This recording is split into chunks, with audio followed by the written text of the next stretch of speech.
আসসালামু আলাইকুম। আমার নাম আদিল আহনাফ নাফিস। কনকিয়া স্যার সেলিমুল্লাহ স্কুল অ্যান্ড কলেজে কর্তৃক ৭৫তম বার্ষিক ক্রিয়া ও সাংস্কৃতিক অনুষ্ঠানে আমাদের এই বিজ্ঞান মেলায় আজকে আমার প্রজেক্টের নাম হচ্ছে কার্বন ডাইঅক্সাইড অ্যাবজর্বিং প্রোটোটাইপ, অর্থাৎ বাতাস থেকে কার্বন ডাইঅক্সাইড শোষণ। আমার এই প্রসেসে মেইন বিষয়টি হলো আমি বাতাস থেকে বা বিভিন্ন কলকারখানা থেকে দূষিত বালুগুলোকে নিয়ে সেগুলোকে আমি ব্যবহারযোগ্য গ্যাসে রূপান্তর করে তার নানা ইন্ডাস্ট্রিগুলোর কাছে বিক্রি করব। এই প্রজেক্ট বা প্রকল্পতে আমার মেইন বিষয়টি হচ্ছে অ্যাবজর্বার। এটা দিয়ে আমি কলকারখানা থেকে দূষিত বায়ুগুলো শোষণ করে নিব। আমার এই অ্যাবজর্বারটি থাকবে চিমনির সাথে অ্যাটাচ করা। তারপরে এই অ্যাবজর্বারটি বাতাস থেকে কার্বন ডাইঅক্সাইডগুলো শোষণ করে নেবে বাতাসে যাওয়ার আগে। তারপরে এই কার্বন ডাইঅক্সাইডগুলো আসবে পাইপের মধ্য দিয়ে, এখানে আসার পর এটি এই ফিল্টারের মধ্য দিয়ে যাবে। ফিল্টারের মধ্যে যাওয়ার ফলে কার্বন ডাইঅক্সাইডের যে ধুলোবালুগুলো রয়েছে তা আমাদের এখান থেকে ফিল্টারটা আলাদা করে নেবে। তারপরে আমাদের এই গ্যাসগুলো যাবে পেঁচানো পাইপের মধ্য দিয়ে। আমরা এখানে পেঁচানো পাইপ ব্যবহার করেছি যাতে পাইপের গ্যাসের গতিপথগুলো স্লো করা যায়, যাতে নিয়ন্ত্রণ করা যায়। আমরা এটার নিচে রেখেছি পানি রেখেছি যাতে পাইপের ভিতরে কোনো রকম ব্লাস্ট হওয়া বা বিস্ফোরণ হওয়ার সম্ভাবনা না থাকে। তারপর আমাদের এই গ্যাসগুলো আসবে মেইন চেম্বারে আমাদের কিছু কাজ হয়েছে, যেমন আমাদের এখানে এই গ্যাসগুলো আসবে মিশ্রিত আকারে। আমাদের এই গ্যাসগুলোকে পৃথক করতে হবে কিংবা আলাদা করতে হবে। আলাদা কীভাবে করতে পারি?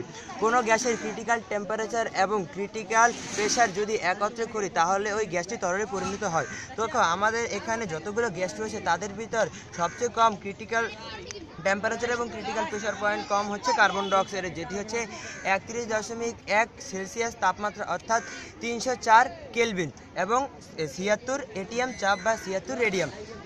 এখন আমরা যদি এই কার্বন ডাইঅক্সাইডটিকে ক্রিটিক্যাল টেম্পারেচার এবং ক্রিটিক্যাল প্রেশার পয়েন্ট দিই তাহলে আমার এই কার্বন ডাইঅক্সাইডটি তরলে পরিণত হবে এবং বাকি গ্যাসগুলো গ্যাস আকারে থাকবে।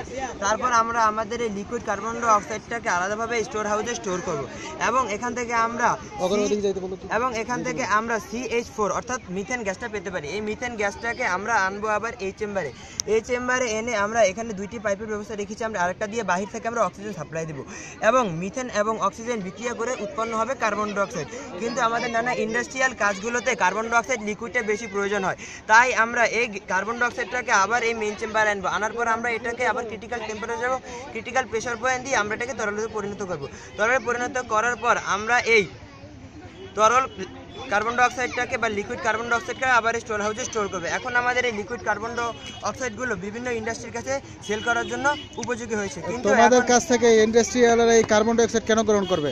আমাদের কাছ থেকে বিভিন্ন ইন্ডাস্ট্রির লোকগুলো আমাদের এই কার্বন ডাইঅক্সাইড লিকুইডটা কিনবে, কারণ এখানে আমাদের কস্ট কম, এখানে আমাদের খরচাটা কম।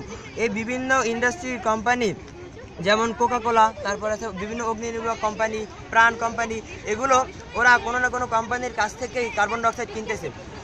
ওদের ওখানে প্রতি লিটার ওরা যারা কার্বন ডাইঅক্সাইডগুলো উৎপন্ন করে ওরা বিভিন্ন জীবাশ্ম জ্বালানি পুরানের মাধ্যমে কার্বন ডাইঅক্সাইড উৎপন্ন করে থাকে।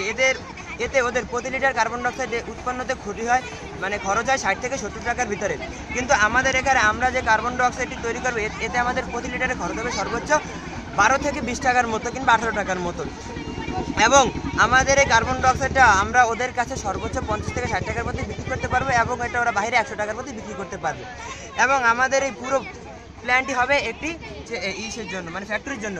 আমরা একটি প্ল্যান থেকে প্রতি ঘন্টায় 1300 লিটারের মতো কার্বন ডাইঅক্সাইড উৎপন্ন করতে পারবো এবং যেটি আমরা প্রত্যেক ঘন্টায় কার্বন ডাইঅক্সাইড মানে বিক্রি করে সব খরচ বাদে আমাদের হাতে 10 থেকে 15 হাজার টাকার মতো লাভ থাকবে। এজন্য ওরা আমাদের থেকে কার্বন ডাইঅক্সাইডটা কিনলে লাভবান হবে। ধন্যবাদ।